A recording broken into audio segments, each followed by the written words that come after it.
சார்பாக திடீரென ஒரு கூட்டம் ஏற்பாடு செய்யப்பட்டது. ஏன் எதற்கென்று மாணவ மாணவிகளுக்கு தெரிய வாய்ப்பில்லை.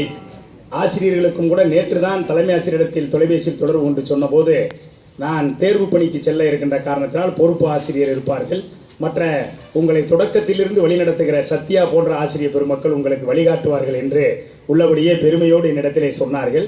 அந்த அடிப்படையில் இப்போது நாம் ஒவ்வொரு பணியாக இங்கே செய்து கொண்டு கொண்டே இருக்கிறோம்.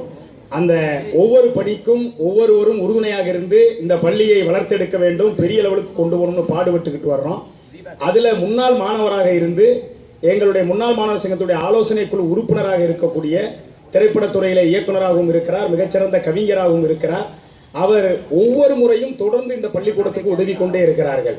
அதையெல்லாம் எப்படி அவர் செய்தார், இப்போது என்ன செய்ய போகிறார் என்பதையெல்லாம் அவருடைய பேச்சுக்கு பின்னால் நான் பேசினால் நிறைவாக இருக்கும். ஏன்னா நானே முதல் பேசிட்டா அப்புறம் அவர் பேசுறதுக்கு வாய்ப்பு இருக்காது என்ற அடிப்படையில் இந்த இனிய நிகழ்ச்சியை சொன்ன உடனே ஏற்பாடு செய்திருக்கிற அனைத்து ஆசிரியர் பெருமக்களுக்கும் எங்களுடைய நன்றியையும், அமர்ந்திருக்கக்கூடிய அனைத்து மாணவ மாணவிகளுக்கும் எங்களுடைய வணக்கத்தையும் தெரிவித்துக் கொண்டு, இந்த நிகழ்ச்சியிலே சாரதா குமார் அவர்கள் உங்களிடத்திலே ஒரு சில வார்த்தைகளை பேசுவார்கள்.